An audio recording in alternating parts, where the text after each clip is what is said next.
Chapter 20. One of the less bullshitty conventions of the cancer kid genre is the last good day convention, wherein the victim of cancer finds herself with some unexpected hours when it seems like the inexorable decline has suddenly plateaued, when the pain is, for a moment, bearable. The problem, of course, is that there's no way of knowing that your last good day is your last good day. At the time, it is just another good day.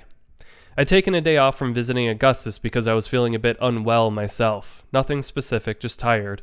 It had been a lazy day, and when Augustus called just after 5 p.m., I was already attached to the BiPAP, which we dragged out to the living room so I could watch TV with Mom and Dad. "Hi, Augustus," I said.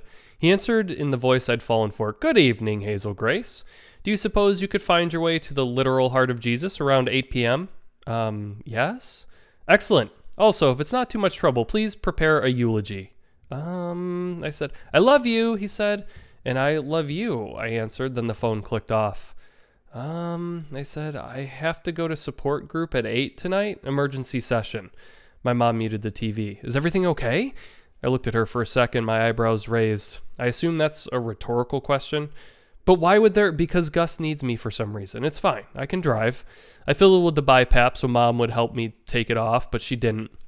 "Hazel," she said, "your dad and I feel like we hardly even see you anymore. Particularly those of us who work all week," Dad said. "He needs me," I said, finally unfastening the BiPAP myself. "We need you too, kiddo," my dad said. He took hold of my wrist like I was a 2-year-old about to dart out into the street and gripped it. "Well, get a terminal disease, Dad, and then I'll stay home more." "Hazel," my mom said, "you were the one who didn't want me to be a homebody," I said to her. Dad was still clutching my arm. "And now you want him to go ahead and die, so I'll be back here chained to this place, letting you take care of me like I always used to. But I don't need it, Mom. I don't need you like I used to. You're the one who needs to get a life." "Hazel," Dad said, squeezing harder, "apologize to your mother." I was tugging at my arm, but he wouldn't let go, and I couldn't get my cannula on with only one hand. It was infuriating. All I wanted was an old-fashioned teenager walkout, wherein I stomp out of the room and slam the door to my bedroom and turn up the hectic glow and furiously write a eulogy. But I couldn't because I couldn't freaking breathe. "The cannula," I whined. "I need it." My dad immediately let go and rushed to connect me to the oxygen. I could see the guilt in his eyes, but he was still angry. "Hazel, apologize to your mother." "Fine. I'm sorry. Just please let me do this." They didn't say anything. Mom just sat there with her arms folded, not even looking at me. After a while, I got up and went to my room to write about Augustus. Both Mom and Dad tried a few times to knock on the door or whatever, but I just told them I was doing something important. It took me forever to figure out what I wanted to say, and even then, I wasn't very happy with it. Before I technically finished, I noticed it was 7:40, which meant that I would be late even if I didn't change. So in the end, I wore baby blue cotton pajama pants, flip-flops, and Gus's butler shirt. I walked out of the room and tried to go right past them, but my dad said, "You can't leave the house without permission." Oh my God, Dad. He wanted me to write him a eulogy, okay? I'll be home every freaking night, starting any day now, okay? That finally shut them up. It took the entire drive to calm down about my parents. I pulled up around the back of the church and parked in the semicircular driveway behind Gustus's car. The back door to the church was held open by a fist-sized rock. Inside, I contemplated taking the stairs, but decided to wait for the ancient creaking elevator. When the elevator doors unscrolled, I was in the support group room, the chairs arranged in the same circle. But now I saw only Gus in a wheelchair, ghoulishly thin. He was facing me from the center of the circle. He'd been waiting for the elevator doors to open. "Hazel Grace," he said, "you look ravishing." I know, right? I heard a shuffling in a dark corner of the room. Isaac stood behind a little wooden lectern, clinging to it.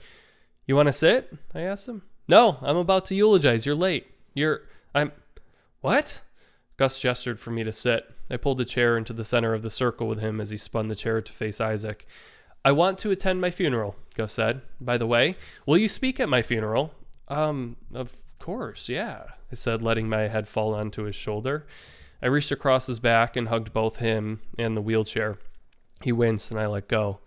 "Awesome," he said. "I'm hopeful I'll get to attend as a ghost, but just to make sure, I thought not to put you on the spot, but I just this afternoon thought I could arrange a pre-funeral, and I figured since I'm in reasonably good spirits, there's no time like the present." "How did you even get in here?" I asked him. "Would you believe they leave the door open all night?" Gus asked. No. "Well, as well, you shouldn't," Gus smiled. "Anyway, I know it's a bit self-aggrandizing." "Hey, you're stealing my eulogy," Isaac said.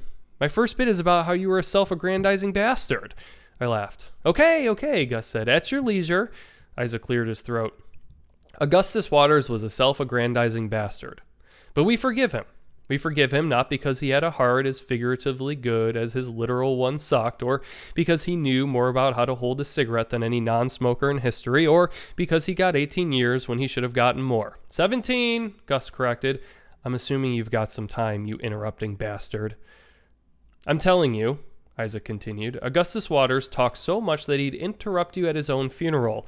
And he was pretentious. Sweet Jesus Christ, that kid never took a piss without pondering the abundant metaphorical resonances of human waste production. And he was vain. I do not believe I have ever met a more physically attractive person who is more acutely aware of his own physical attractiveness. But I will say this. When the scientists of the future show up in my house with robot eyes and they tell me to try them on, I will tell the scientists to screw off because I do not want to see a world without him. I was kind of crying by then. And then, having made my rhetorical point, I will put my robot eyes on because, with robot eyes, you can probably see through girls' shirts and stuff. Augustus, my friend, Godspeed. Augustus nodded for a while, his lips pursed, and then gave Isaac a thumbs up. After he'd recovered his composure, he added, I would cut the bit about seeing through girls' shirts. Isaac was still clinging to the lectern. He started to cry. He pressed his forehead down to the podium, and I watched his shoulders shake, and then finally he said, God damn it, Augustus, editing your own eulogy. Don't swear in the literal heart of Jesus, Gus said. God damn it, Isaac said again. He raised his head and swallowed. Hazel, can I get a hand here? I'd forgotten he couldn't make his way back to the circle. I got up, I placed his hand on my arm, and walked him slowly back to the chair next to Gus where he'd been sitting. Then I walked up to the podium and unfolded the piece of paper on which I'd printed my eulogy. My name is Hazel. Augustus Waters was the great star-crossed love of my life. Ours was an epic love story, and I won't be able to get more than a sentence into it without disappearing into a puddle of tears. Gus knew, and Gus knows. I will not tell you our love story because, like all real love stories, it will die with us as it should. I'd hoped that he'd be eulogizing me because there's no one I'd rather have. I started crying. Okay, how not to cry? How am I? Okay. I took a few breaths and went back to the page. I can't talk about our love story, so I will talk about math. I'm not a mathematician, but I know this. There are infinite numbers between 0 and 1. There's 0.1 and 0.12 and 0.112 and an infinite collection of others. Of course, there's a bigger infinite set of numbers between 0 and 2 or between 0 and 1,000,000. Some infinities are bigger than other infinities. A writer we used to like taught us that. There are days, many of them, when I resent the size of my unbounded set. I want more numbers than I'm likely to get, and God, I want more numbers for Augustus Waters than he got. But Gus, my love, I cannot tell you how thankful I am for our little infinity. I wouldn't trade it for the world. You gave me a forever within the numbered days, and I'm grateful.